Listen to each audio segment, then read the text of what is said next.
ഇത് നല്ല നല്ല വിളവുണ്ടാകുന്ന ഒരു പ്രഥമ ദൃഷ്ട്യ നമുക്ക് കാണാവുന്ന ഒരു സംഭവമാണ് ഇങ്ങനെ പൂവുണ്ടാകുന്നത്. ഇഞ്ചി പൂത്തത് അല്ലേ? അങ്ങനെ നല്ല വിളവിന്റെ ഒരു ലക്ഷണമാണ് കാണിക്കുന്നത്.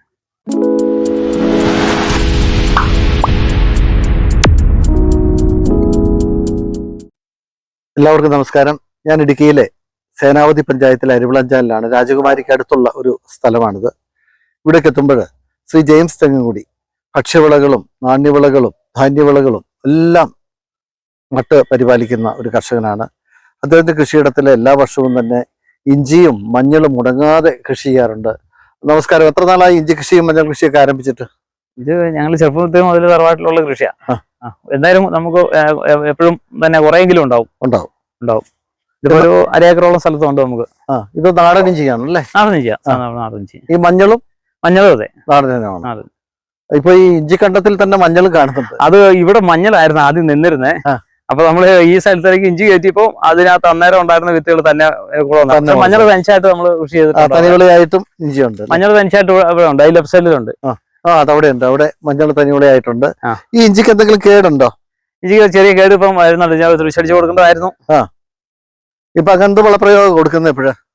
ഇതിന് നമ്മള് സാധാരണ എല്ലോടും ചാണാനിട്ട് വെച്ചതല്ലാതെ ഒരു വളപ്രയോഗവും ഇല്ല. ഇതുവരെ ചെയ്തില്ല. ശരി. 1/2 ഏക്കർ സ്ഥലത്ത് മറ്റു വിളകൾക്കിടയിലൂടെ ഏരി വെട്ടിയിട്ടാണ് ഇഞ്ചിയും മഞ്ഞളും നട്ടിട്ടുള്ളത്. അതിനിടയിൽ തന്നെ ചേമ്പൊക്കെ നിൽക്കുന്നുണ്ട്. ഇത് എത്ര നാൾ കൊണ്ട് നമുക്ക് വിളവെടുക്കാം ഇഞ്ചിയുടെ? ഇഞ്ചി നമ്മളിപ്പോ ഡിസംബർ ആകുമ്പോ ഇതൊക്കെ എന്ന് പറഞ്ഞാൽ തന്നാണ്ട് കൃഷിയാണല്ലോ. അപ്പൊ ഈ രാജകുമാരി മേഖലയിൽ ഇഞ്ചിയും മഞ്ഞളും കൃഷി ചെയ്യുന്ന ധാരാളം കർഷകരുണ്ട് ഇപ്പോഴും അല്ലേ? ഉറപ്പായിട്ടുണ്ടാവും. ഈ മഞ്ഞളിനാണോ ഇഞ്ചിക്കാണോ നമുക്ക് വിളവ് കൂടുതൽ ലഭിക്കുക? ആദായകരം ഏതാണ്? കേടില്ലാതിരിക്കുന്ന മഞ്ഞളാണ്. രണ്ടും വേണം. ഇത് ചുക്കാക്കിയാണോ കൊടുക്കാറ്? പച്ചയിഞ്ചി കൊടുക്കുള്ളൂ. പച്ചയിഞ്ചി കൊടുക്കും. മഞ്ഞളും അങ്ങനെ കൊടുക്കാൻ പറ്റുമോ? അതെ ഞങ്ങൾ തന്നെ കൊടുക്കാം. ശരി. വളപ്രയോഗം ഇഞ്ചിക്കും മഞ്ഞളിനും സെയിമാണോ? സെയിമോ. നമ്മള് എല്ലുപടിയും ചാണാനിട്ട് നടുന്നല്ലാതെ വേറെ വളപ്രയോഗം പിന്നീടില്ല. കാര്യമായിട്ടില്ല.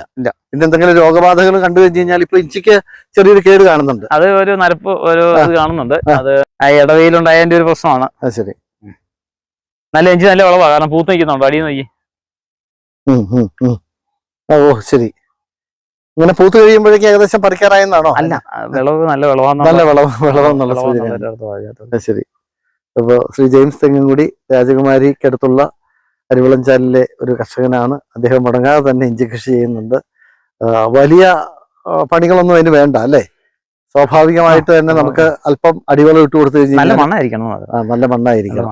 എന്തായാലും വളക്കൂറുള്ള ഒരു മണ്ണാണ് ഇതെന്നുള്ളതാണ്. കാരണം വെച്ച് കഴിഞ്ഞാൽ എല്ലാത്തരം വിളകളും തന്നെ നന്നായിട്ട് തന്നെ, വാഴയായാലും ജാതി ആയാലും എല്ലാ വിളകളും തന്നെ നന്നായിട്ട് നിൽക്കുന്ന ഒരു കൃഷിയിടമാണ്. ആ കൃഷിയുടെ കാഴ്ചയാണ് പ്രേക്ഷകരെ പരിചയപ്പെടുത്തിയത്.